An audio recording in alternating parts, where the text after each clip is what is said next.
BPTSP itu adalah satu, penanaman modal, dan keduanya untuk memudahkan penanaman modal itu dipermudahlah perizinannya gitu. Jadi core bisnis dari DMPTSP itu adalah mengundang orang pelaku usaha untuk melakukan penanaman modal, dan yang kedua memudahkan perizinannya bagi para pelaku usaha gitu. Kebijakannya seperti itu.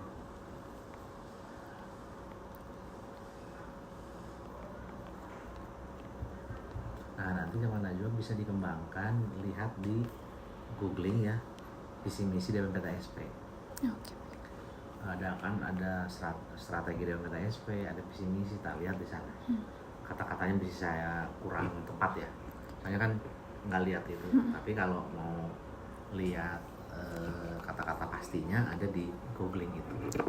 Terus jadi saya hanya memberikan ini aja ya ke Najwa, nanti Najwa cari di googling. Sumber daya, apakah sumber daya manusia yang disediakan dalam pelayanan perizinan kesehatan sudah sesuai dengan kebutuhan wayang, baik jumlah, keahlian maupun kompetensi? Dari segi jumlah itu belum memenuhi. Kenapa? Karena perizinan kesehatan itu jumlahnya sekitar 50 izin yang ditangani hanya oleh 4 orang.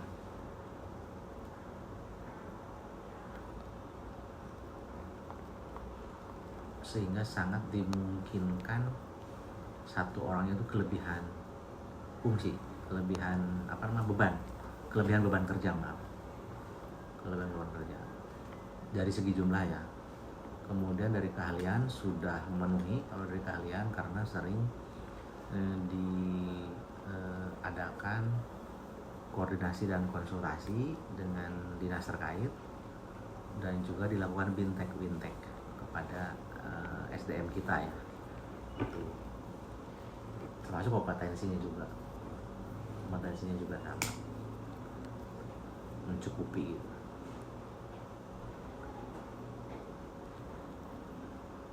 Rekam deh ya. Nah, terus apakah terdapat fasilitator pendamping dalam pelayanan perizinan kesehatan?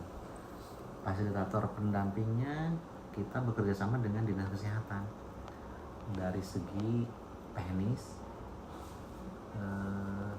perizinan kesehatan.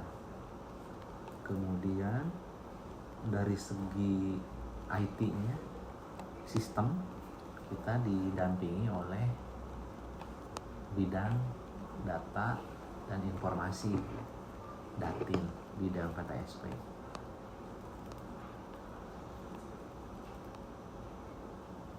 Jadi secara sistem dan secara teknis ya. Secara teknis oleh Dinkes, secara sistem oleh Datin. Apakah terdapat pelatihan dan diklat yang dilakukan oleh DMPTSP dalam pelayanan perizinan kesehatan? Nah, ini ada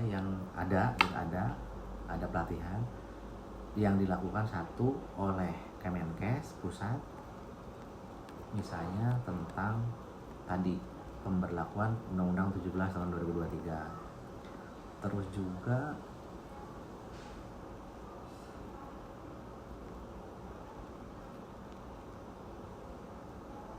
koordinasi, konsultasi, dan sosialisasi dari Dinas Kesehatan baik provinsi maupun Kota Bandung.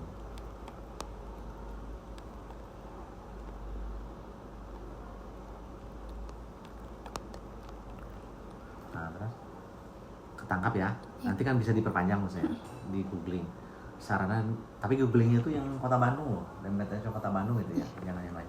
Sarana dan prasarana apa saja yang diberikan oleh BTS selaku pelaksana pelayanan perizinan kesehatannya? Itu komputer, satu set komputer masing-masing staf verifikator yang ada di DMPTSP.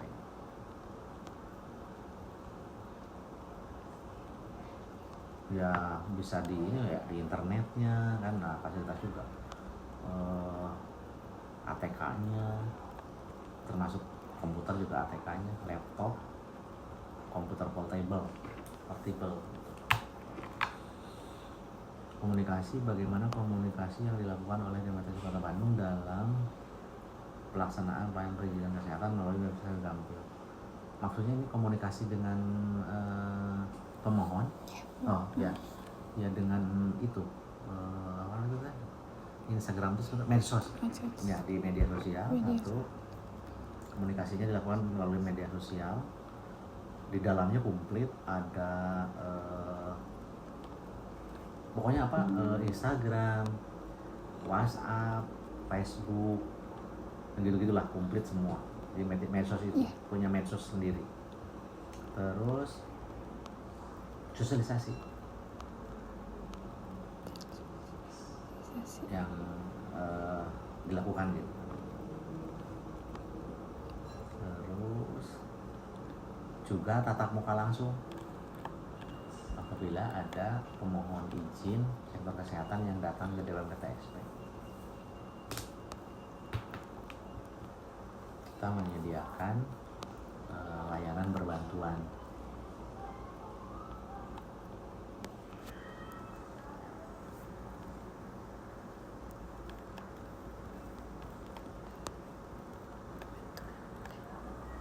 Apakah pelaksanaan pelayanan perizinan kesehatan melalui website Hayu Bandung sudah memiliki layanan bagi masyarakat jika terdapat kendala ataupun apakah pelaksanaan pelayanan perizinan kesehatan melalui Hayu Gampil sudah memiliki layanan bagi masyarakat jika terdapat kendala ataupun aduan? Ada. Di sini ada yang menangani terkait pengaduan itu oleh kepala seksi pengaduan. Itu kepala seksi pengaduan melalui surat. Juga di sistem ada di FAQ itu loh, yang sering muncul, FAQ itu. Okay. Nah, ada juga di sana. Jadi pertanyaan-pertanyaan yang sering muncul bisa dilihat juga di sana. Artinya dikelola gitu lah. Apabila ada kendala tetap dilayani. Ada layanan berbantuan, pengaduan. Terus tangkap ya itu ya. Bagaimana cara masyarakat pengguna pelayanan perizinan kesehatan melalui website Bandung menyampaikan aspirasi mengenai website tersebut? Bagaimana cara masyarakat pengguna pelayanan perizinan kesehatan melalui Hayu Gampil menyampaikan aspirasi itu pengaduan seperti ini ya? Iya Pak. Mengenai website tersebut sama ke pengaduan ini ada. Okay. Jadi kasih pengaduan itu adanya di bidang datin. Jadi jadi sama-sama ke sana gitu. Websitenya juga di sana. Dan ditambah ada humas juga. Jadi bisa disampaikan ke pengaduan maupun ke humas, dan DMTSP punya humas.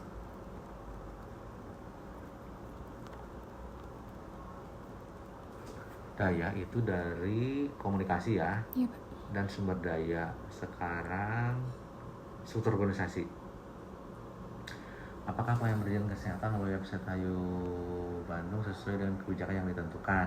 Tadi ya udah sama, sudah ditentukan tadi di visi misi, di core business gitu kan, di strategi DMTSP ada, sudah sesuai dengan kebijakan yang ditentukan.